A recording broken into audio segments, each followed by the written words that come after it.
اس وقت پاکستان کی political parties سے کوئی مجھے توقع نہیں ہے کہ وہ ہیومن رائٹس کا، آزادی اظہار رائے کا جھنڈا سر بلند رکھیں گے. کوئی توقع ہے تو آپ سے اور آپ کے بعد کسی حد تک جو لیگل فریٹرنٹی ہے وہ کلا ہے ان سے. اب صحافیوں کو کیا مشکلات درپیش ہیں تو ایک بڑا موضوع ہے، لیکن میں 2-3 ایریا کے اوپر اشارے کر دیتا ہوں. سب سے پہلی چیز جو ہے سیکیورٹی. صحافیوں کو 3 مختلف طبقات سے شدید خطرات درپیش. Number 1 state actors, number 2 non state actors, number 3 mafias.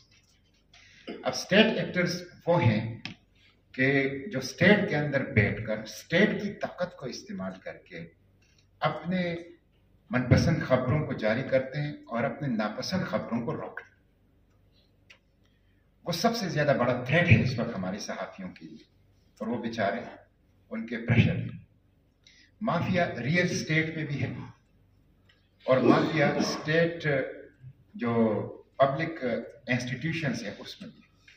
مثلا کل آپ لوگوں نے نیپرا کی خبر سنی ہے کہ وہ پاکستان کے 100% کنزیومر کے ساتھ گڑبڑ کر رہی ہے بینوں میں، 100% کنزیومر کے ساتھ. اب ان ظلم کو جب آپ عوام کے سامنے لاتے ہیں تو یہ ایک بہت مشکل کام ہے. تو یہ state actors, non state actors اور مافیاز جو سوسائٹی میں ہیں، ان تینوں کی طرف سے شدید تھریٹ میں ہیں صحافی. ایک تو ہے. دوسرا پھر ان کی جو جاب سیکیورٹی ہے وہ نہیں ہے، جاب سیکیورٹی نہیں ہے. اور ہم نے دیکھا کہ سینکڑوں ہزاروں صحافیوں کو کہ جنہوں نے اپنی بال سفید کیے تھے اس پروفیشن میں، ان بیچاروں کو بیک جنوبی Shukla with the one stroke of pen ان کو ہٹا دیا گیا اور کسی نے اس کو روکا نہیں. تو جاب سیکیورٹی نہیں ہے. وہ بیچارے کسی وقت کسی بھی فون، کسی بھی ٹیکسٹ میسج کے ذریعے سے فارغ کر دی جاتی. پھر جاب سیکیورٹی کے ساتھ ان کی جو سیلری ہے، پیمنٹ ہے، وہ بہت ہی ظالمانہ ہے. اور آپ اندازہ کر لیں کہ ہمارے پارلیمنٹ کے سامنے ایسے لوگ بیچارے ہارٹ اٹیک ان کو پریشر سے ہوا ہے کہ جو ان کے اوپر کام کا پریشر اور جو گھر میں ان کے مالی خراب صورتحال تھی اس کی وجہ سے ان کو ہارٹ اٹیک ہوا. اور ہارٹ اٹیک کے بعد ہمیں پتہ چلا کہ ان کو 6 ماہ سے تنخواہ نہیں ملی. 6 ماہ سے آپ اندازہ کر لیں. اچھا پھر آپ ورکنگ آورز ان کے دیکھ لیں، 8 گھنٹے نہیں، 12 گھنٹے نہیں، 24 آورس. اور پھر سیلری وہ جو انسکلڈ لیبر کی سیلری ہے اس سے بھی کم. پھر جاب سیکیورٹی، کوئی جاب سیکیورٹی نہیں.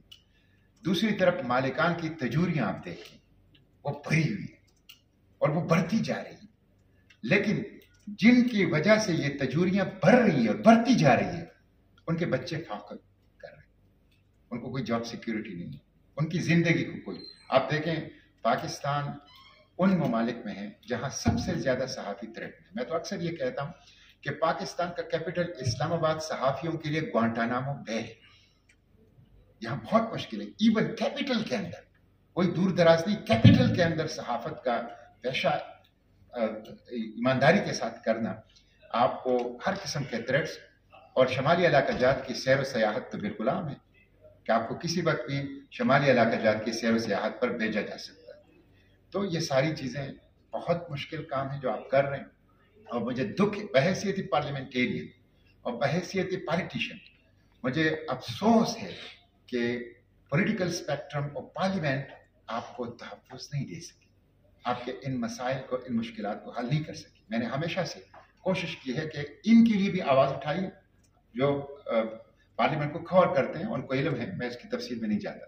اور اس کے ساتھ ساتھ میں خود کوشش کرتا ہوں کہ ان چیزوں، آپ دیکھیں آخری مہینے کے اندر قومی اسمبلی جب فارغ ہو رہی تھی 120 لاز انٹروڈیوس ہوئی which is a record in Pakistan history. 120 laws میں سے 75 لاز پاس ہو گئے، یہ ایکٹ بن گئے. اس میں سے کوئی عوام کی فلاح و بہبود کا نہیں تھا. اس میں آفیشیل سیکرٹ ایکٹ، اس میں آفیشیل سیکرٹ ایک ڈریکونین لا ہے، بلیک لا. پھر اس میں آپ دیکھ لیں اس میں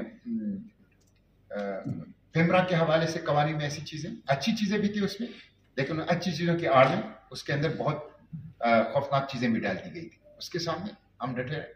پھر آپ اسی طرح دیگر لاز، تو یہ ایک بہت بڑا ایشو ہے۔ میں اپنی طور پہ تو کوشش کر رہا ہوں، لیکن سچی بات یہ ہے کہ جس طرح آپ لوگوں کی سپورٹ ہونی چاہیے، پشتی بانی ہونی چاہیے، بدقسمتی سے وہ نہیں ہوا۔ میں آپ لوگوں کو اسلام آباد میں خوش آمدید کہتا ہوں، تو میں آپ کو سلام بھی پیش کرتا ہوں، سیلوٹ بھی کرتا ہوں، اور آپ کے لیے دعا کو بہت شکریہ۔